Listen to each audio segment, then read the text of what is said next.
마태복음에서 오늘 본문의 앞 내용은 오병이어 사건입니다. 예수님께서 보리떡 5개와 물고기 2마리로 남자만 5,000명을 먹인 사건입니다. 이 오병이어 사건은 성경에 있는 복음서 4개에 모두 기록되어 있습니다. 마태, 마가, 누가, 요한복음 모두에 기록되어 있습니다. 이어지는 오늘 본문은 예수님께서 물 위로 걸어오신 사건입니다. 예수님께서 물 위로 걸어오신 사건은 마태복음 외에 마가복음과 또한 요한복음에 기록되어 있습니다. 그런데 베드로가 물 위로 걸어간 사건은 유독 마태복음에만 기록되어 있습니다. 마태는 다른 복음서와 다르게 베드로가 물 위로 걸은 사건을 기록하므로 특별한 메시지를 우리 가운데 전하고 있습니다. 그러면 마태가 특별히 전하고자 하는 메시지는 무엇일까요? 그것은 오늘 설교 제목처럼 마태는 하나님의 아들 예수, 다시 말해서 진실로 예수님께서는 하나님의 아들이시다라는 말씀을 우리 가운데 전하고 있습니다. 33절에 이렇게 말씀하고 있습니다. 배에 있는 사람들이 예수께 절하며 이르되 진실로 하나님의 아들이로소이다 하더라. 베드로가 물 위로 걸은 사건도 마태복음에만 기록되어 있는데 이 34절 말씀도 마태복음에만 기록되어 있습니다. 그러니까 마태는 이 말씀을 이 사건의 결론으로 기록하고 있다라도 해도 될 것입니다. 제자들은 예수님께 절하며 진실로 하나님의 아들이십니다 라고 고백을 하였습니다. 오늘 저와 여러분도 오늘 말씀을 통하여서 예수님께 진실로 하나님의 아들이십니다 라고 고백하는 시간 되시기를 주님의 이름으로 부탁을 드립니다. 오늘 첫 번째는 예수님께로 갈 때 능력이 나타난다는 것입니다. 예수님께로 갈 때 능력이 나타납니다. 하나님의 아들 예수님께로 갈 때에 우리는 능력을 경험할 수 있습니다. 예수님께로 가면 기적을 경험할 수 있는 줄로 믿습니다. 오늘 구조를 보면, 본문의 구조를 보면 제자들이 배를 타고 가다가 풍랑을 만난 이야기 안에 베드로가 물 위로 걸은 이야기가 들어있는 것을 볼 수 있습니다. 제가 들어있다라고 말씀드린 이유는 사실 이 2개의 이야기는 공통된 하나의 메시지를 담고 있다는 것입니다. 베드로의 이야기가 특별히 그것을 강조하고 있습니다. 먼저 제자들이 풍랑을 만난 사건은 이렇게 시작됩니다. 오병이어로 남자만 5,000명을 먹이신 예수님께서는 제자들을 재촉하셔서 건너편으로 배를 타고 가게 하셨습니다. 그리고 자신은 사람들을 다 돌려보냈습니다. 그러고 나서 예수님께서는 하나님께 기도하기 위하여서 산으로 올라가셨습니다. 하나님을 만나기 위하여서 산으로 가신 것입니다. 우리의 믿음의 고백대로 예수님은 참 하나님이시고 참 인간이십니다. 참 하나님으로서 예수님은 언제고 하나님과 교제를 하실 수 있는 분이셨습니다. 하지만 참 인간으로서의 예수님은 따로 시간을 내어서 하나님과 교제를 해야만 했습니다.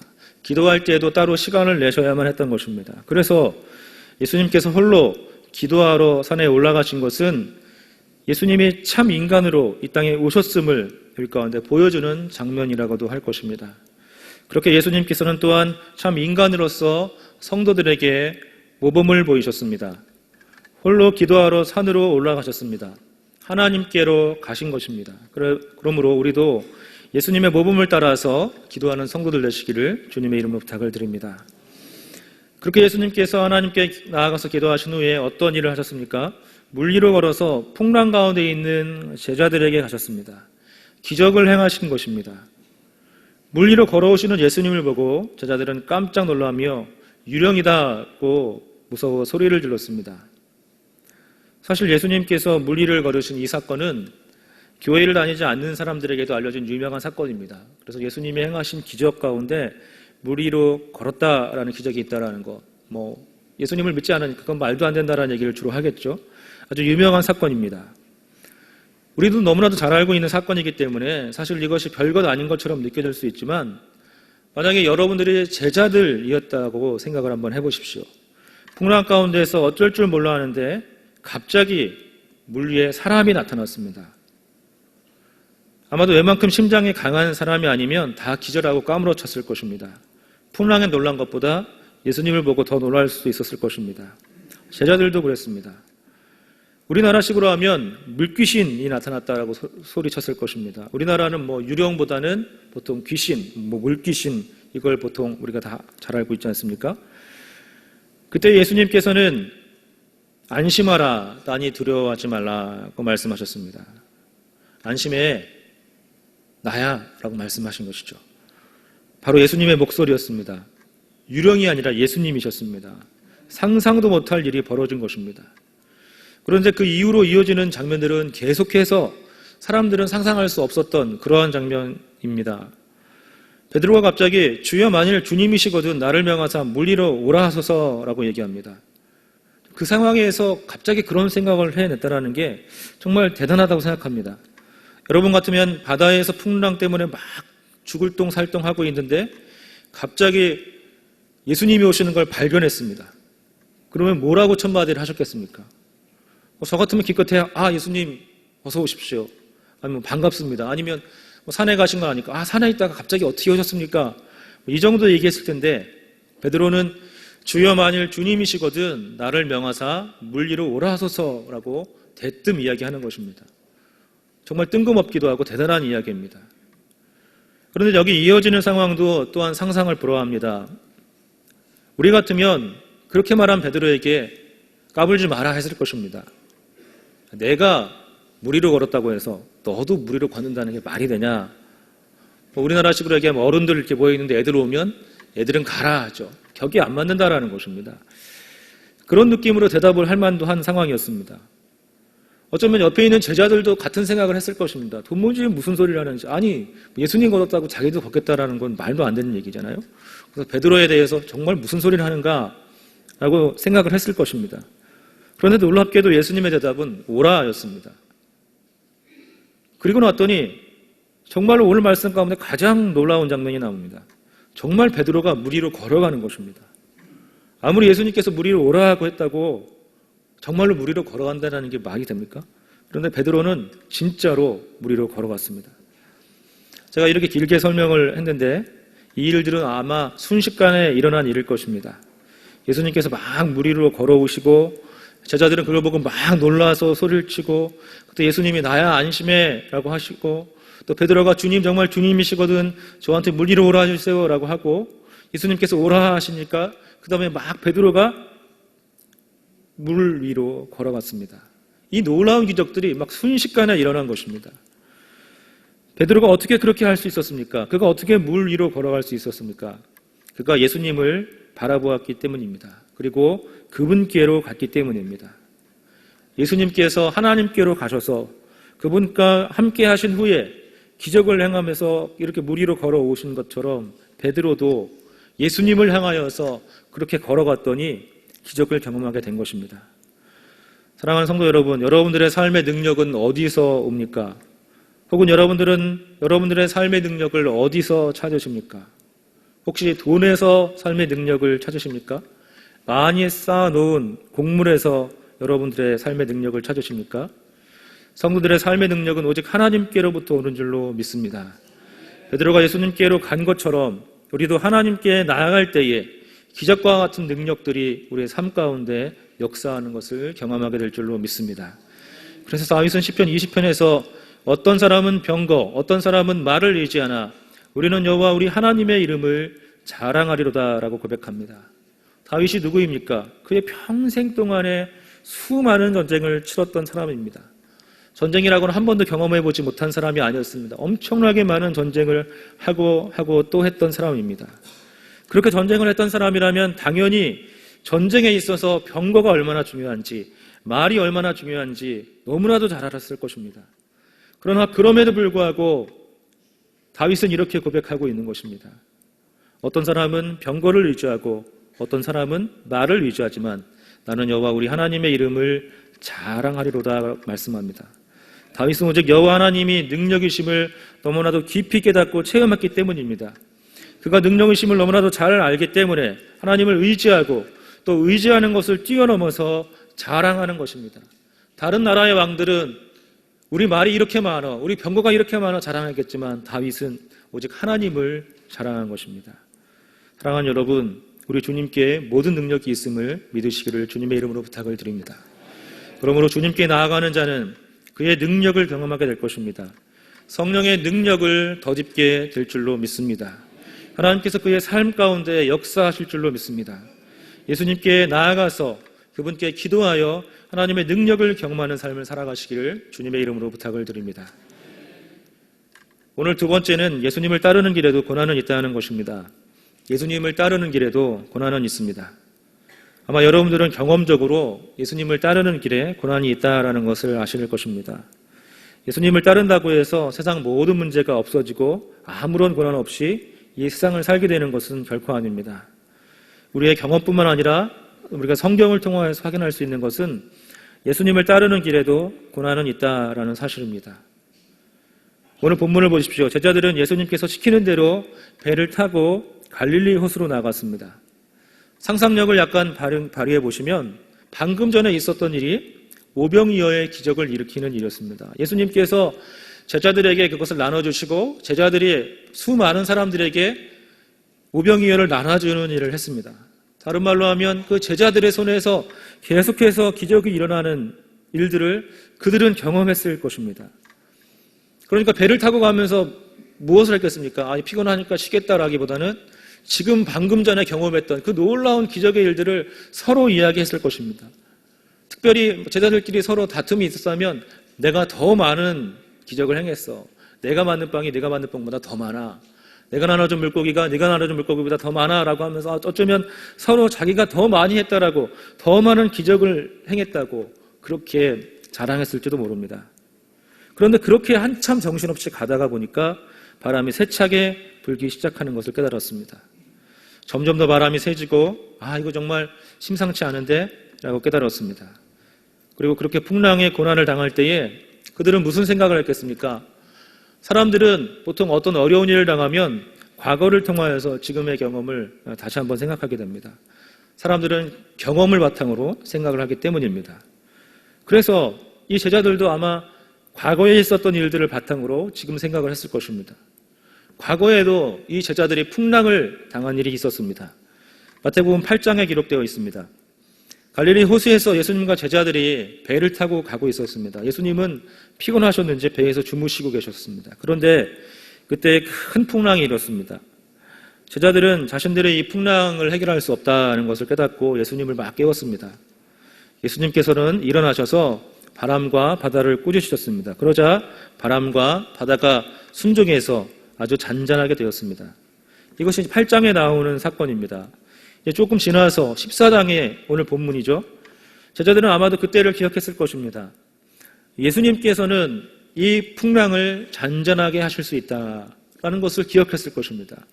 그런데 문제가 있었습니다. 그 문제가 무엇인가요?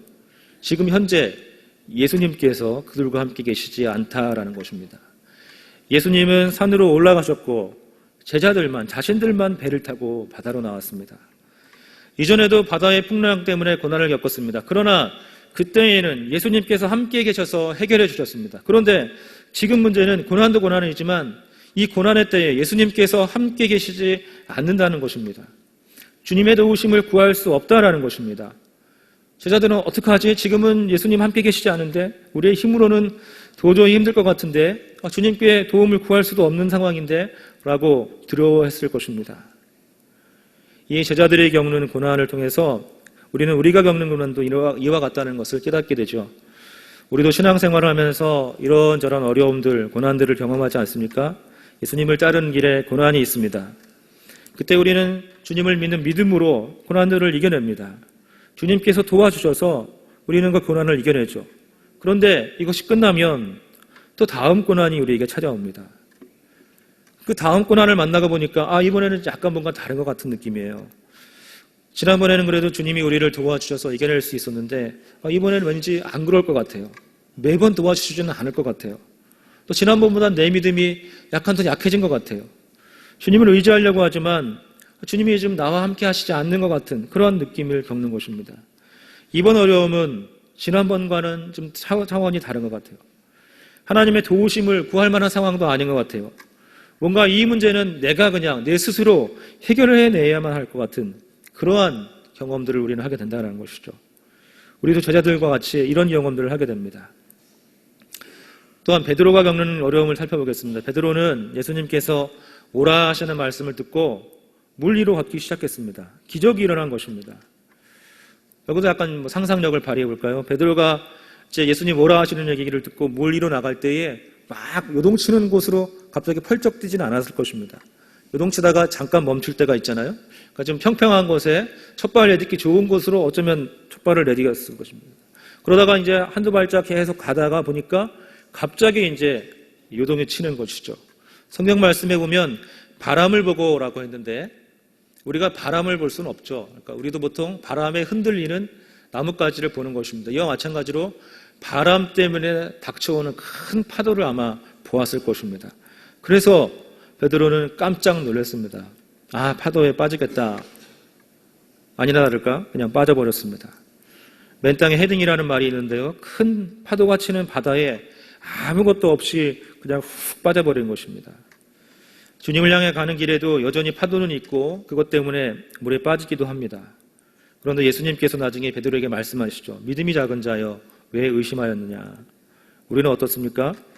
우리도 고난의 때에 어떻게든 믿음으로 이겨내보려고 노력합니다. 그래서 성도로서 주일날 예배에 참석합니다. 말씀도 듣고 기도도 하면서 정말 이 어려울 때에 믿음으로 내가 이겨보야지 생각을 합니다.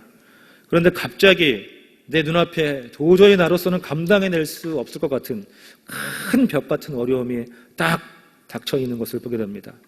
집체 같은 파도가 나를 집어삼키려고 달려오고 있는 것을 발견합니다. 그러면 우리 모두는 너무나도 놀라고 낙심되고 이번엔 정말 힘들겠구나 라는 생각에 절로 듭니다. 나름 믿음으로 주님을 신뢰함으로 이 일을 이겨내보려고 하지만 정말 이번에는 믿음으로는 안 될 것 같아. 뭔가 다른 수단이 필요할 것 같아. 너무나도 절망되고 하염없이 그래서 늪으로 빠져들게 되는 것입니다. 마치 베드로가 바다로 빠져든 것처럼 죽을 만큼 깊은 절망의 바닥으로 빠져내려갑니다. 이것이 바로 우리가 겪는 어려움입니다. 어쩌면 지금 여러분들이 겪고 있는 어려움일 수도 있을 것입니다. 어쩌면 우리가 또한 앞으로 겪게 될 그러한 고난일 수도 있습니다. 사랑하는 여러분, 그렇지만 여기가 끝이 아님을 기억하시기를 주님의 이름으로 부탁을 드립니다. 오늘 세 번째는 예수님께서는 고난에 빠진 우리에게 찾아오셔서 우리를 구원해 주신다는 것입니다. 예수님께서는 고난에 빠진 우리에게 찾아오셔서 우리를 구원해 주십니다. 제자들은 갈릴리 바다에서 풍랑 때문에 고난당하고 있는데 지금 주님이 그들과 함께 계시지 않는다라는 것을 깨달았습니다. 고난 가운데 있는 그들에게 도움을 주실 주님이 그들과 함께 계시지 않는 것 같았습니다. 그런데 그들에게 놀라운 일이 벌어진 것입니다. 무엇인가가 풍랑 속에서 점점 자기들에게 다가오고 있는 것입니다. 이것은 인간으로서는 도저히 할 수 없는 일이기 때문에 그냥 상식적으로 이거는 분명히 유령일 것이다, 귀신일 것이다 해서 너무나 놀랐습니다. 더 안 좋은 쪽으로 해석을 하게 된 것이죠. 이 풍랑 때문에 어렵고 있는데 귀신까지 나타났다니 얼마나 상황이 안 좋은 것입니까? 그래서 제자 중 하나가 유령이다라고 소리쳤고 모두 놀라서 비명을 질러버렸습니다. 그런데 놀랍게도 상황이 반전이 되는 것입니다. 27절 말씀에 이렇게 얘기합니다. 예수께서 즉시 이르시되 안심하라, 나니 두려워하지 말라고 하십니다. 예수님이 즉시 이르십니다. 그들의 비명을 듣고 말씀하시는 것이죠. 예수님께서는 제자들이 놀라서 비명을 지르니까 안심하라, 나니 두려워하지 말라고 말씀하십니다. 이 말은 들은 제자들은 어땠을까요? 아마 놀라서 아무 말도 하지 못했을 것입니다. 입만 딱 벌어졌을 것입니다. 제자들은 갈릴리 바다에서 풍랑을 만났고 지난번과는 달리 이번엔 예수님이 계시지 않는 상황이었습니다. 그런데 예수님이 그 상황에 찾아오신 것입니다. 그것도 물 위를 걸어서 오셨습니다. 정말로 놀랍고 놀라운 일입니다. 이렇게 한번 생각을 해보십시오. 예수님께서 산 위에서 기도하시다가 제자들이 바다에서 풍랑 때문에 고난당하고 있는 것을 발견하셨습니다. 예수님은 전능하신 하나님이시죠. 그냥 풍랑을 잔잔하게 하시고자만 했다면 산 위에서 풍랑아 파도야 잔잔해져라 라고 하면 그냥 그 말씀에 순종해서 풍랑이 잔잔해졌을 것입니다. 더더군다나 예수님은 기도하시던 중이었습니다. 하나님과 깊은 교제 가운데 있으시던 상황이었습니다. 우리야 기도하다가 누가 이게 부르면 빨리 끝나니까 좋다 하고 그냥 가겠지만 예수님은 하나님과 기도하는 것을 너무나도 사랑하셨을 것입니다. 그러니까 어쩌면 기도의 자리에 머물러 있는 것을 훨씬 더 좋아하셨을 것입니다. 예수님 개인적으로는 그냥 말로 풍랑 잔잔하게 해놓고 하나님과 함께 기도하고 있는 것, 그것이 더 좋았을 수도 있습니다. 그런데 예수님께서는 그렇게 하지 않으시고 제자들에게 가셨습니다. 그분이 어떻게 걸어가셨을까요? 그냥 천천히 느릿느릿 뒷짐지고 팔자걸음으로 가셨을까요? 저는 그렇게 생각하지 않습니다. 왜냐하면 제자들이 풍랑 때문에 고난당하고 있음을 아셨기 때문입니다. 더욱이 이런 상황에서 그들이 예수님이 함께 계시지 않는다라는 것을 알았기 때문에 더 두렵고 더 낙심하고 더 큰 절망 가운데 있음을 아셨기 때문입니다. 예수님은 그런 제자들의 마음을 아시고 그들과 함께 하시기를 위해서 그곳으로 가셨습니다. 파도를 헤치며 아주 거친 걸음으로 제자들에게 가셨을 것이라고 생각합니다. 어쩌면 요즘 말로 하면 상남자 스타일이라는 말이 있죠. 상남자 스타일로 막 걸어가셨을 것입니다. 제자들과 함께 하시고자 하는 그 열망이 예수님을 물 위로 걸어서 제자들에게 가시도록 하신 것입니다. 더 이상 무슨 설명이 필요하겠습니까? 마태복음 8장에서는 예수님께서 바람과 바다를 꾸짖으셔서 잔잔하게 하신 후에 제자들의 반응이 이렇게 기록되어 있습니다. 이 이가 어떠한 사람이기에 바람과 바다도 순종하는가? 그런데 오늘 본문에서는 예수님께서 제자들이 탄 배에 오르사 바람이 그쳤을 때에 예수께 절하며 이르되 진실로 하나님의 아들 이로소이다 라고 고백하고 있습니다. 8장에서 풍랑을 잔잔하게 하셨을 때는 이분이 도대체가 누구신가? 라는 질문을 했습니다. 그런데 오늘 본문에서는 어쩌면 그 질문에 대한 답이 나옵니다. 더 이상 물을 필요가 없었습니다. 이제 이 사건을 보니까 그분은 그냥 하나님의 아들이시구나 라고 고백했습니다. 절하면서 그렇게 고백했습니다. 마태는 이 말씀을 우리에게 너무나도 전하고 싶었을 것입니다. 예수님이 진실로 하나님의 아들이십니다. 그런데 이 고백이 우리에게 왜 이렇게 감동이 됩니까? 그 이유는 제자들이 진실로 하나님의 아들이십니다라고 고백한 그분, 그 예수님이 바로 누구시냐면 그 풍랑을 뚫고 제자들과 함께 하시기 위하여서 오신 바로 그분이시기 때문입니다. 하늘 보좌를 버리고 이 땅에 내려오신 바로 그분 예수님이십니다. 산 위에서 하나님과 기도하시던 것을 멈추시고 제자들과 함께 하시기 위하여서 거친 파도를 뚫고 오신 분이 바로 예수님이십니다. 그리고 바로 그분이 오늘 지금 바로 이 자리에 함께 하시는 줄로 믿습니다. 우리는 예배의 자리를 사모하여서 하나님께로 나왔습니다. 그런데 어쩌면 우리가 하나님께 나온 것과는 비교할 수 없을 만큼 우리가 함께 하시기를 더 원하시는 그 하나님께서 그 마음으로 우리 가운데 이곳에 함께 하시는 줄로 믿습니다. 그분이 바로 우리 구주 예수 그리스도이십니다. 두세 사람이 내 이름으로 모인 곳에 나도 그들 중에 있느니라고 말씀하십니다. 주님께서는 지금 이곳에 우리와 함께 하시는 줄로 믿습니다. 억지로 함께 하시는 것이 아니라 정말 우리를 대한 그 뜨거운 마음을 가지고 함께 하시는 줄로 믿습니다. 뿐만 아니라 우리의 일상의 삶 가운데 우리가 겪는 고난 가운데 어찌할지를 몰라하며 주님이 나와 함께 하시지 않는 것 같아 라고 하는 모든 사람들에게, 주님을 기대하는 모든 사람들에게 찾아와서 우리와 함께 하시는 분이 바로 우리 주 예수 그리스도이신 줄로 믿습니다. 우리가 이제 베드로를 살펴보겠습니다. 저는 베드로가 예수님의 수제자인 이유가 너무나도 보통 사람이기 때문이라고 생각합니다. 그냥 계속 실패만 하거나 계속 성공만 하는 것이 아닙니다. 실패하기도 하고 성공하기도 하죠. 우리의 일상이 그렇지 않습니까? 보통 사람이라면 성공도 했다가 실패도 했다가 하면서 우리의 인생을 살아갑니다. 베드로도 마찬가지입니다. 베드로가 어떻게 성공했습니까? 물 위로 오라 그러니까 막 걸어갔습니다. 아주 놀라운 성공을 했죠.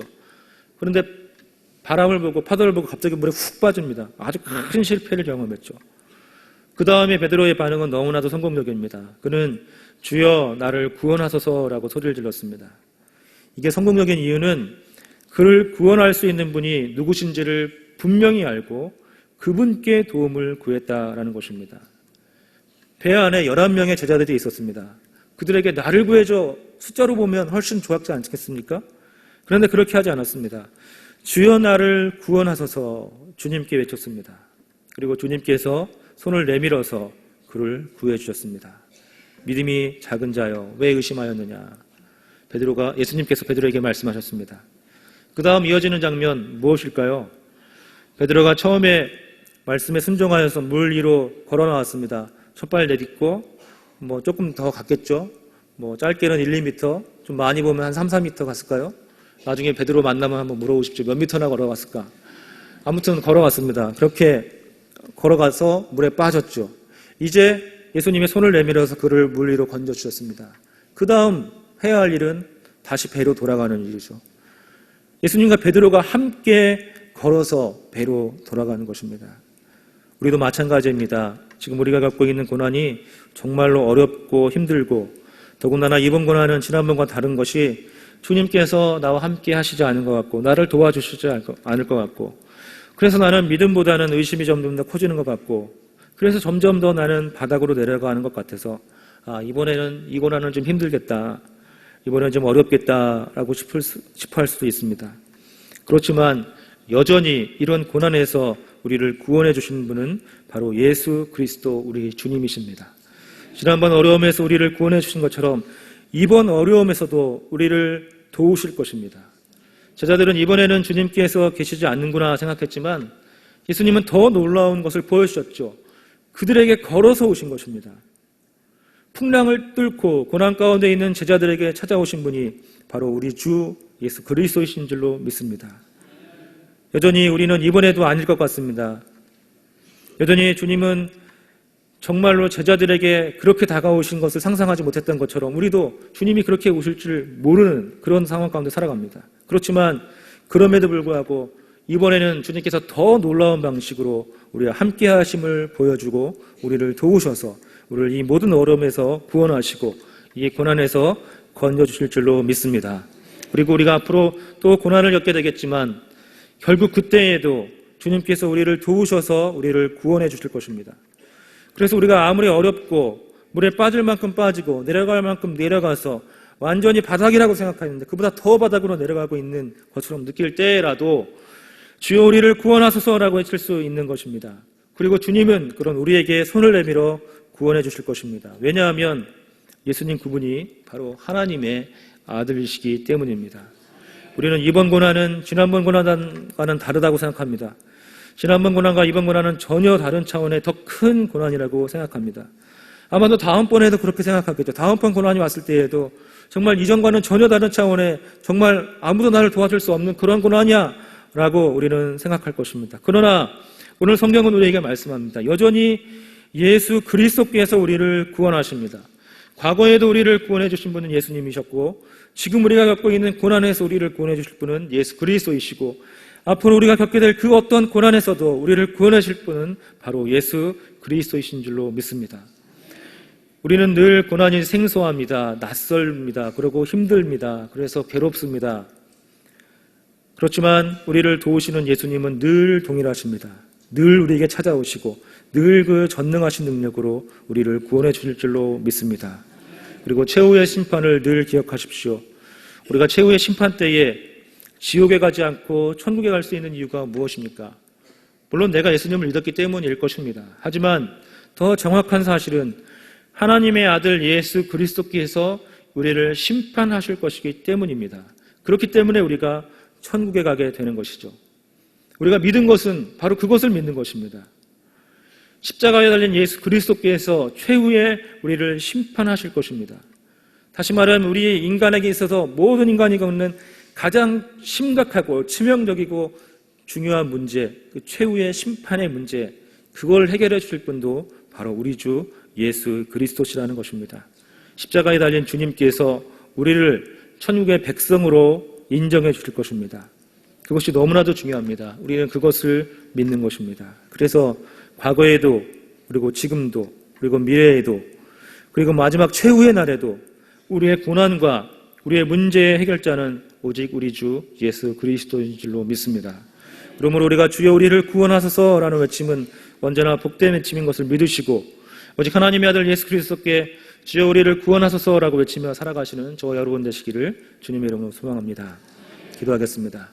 우리 함께 말씀을 생각하시면서 기도하시고 우리 담임 목사님 미국 일정을 위해서 기도해 주시고 우리 여름 사역을 위해서 함께 기도하시겠습니다.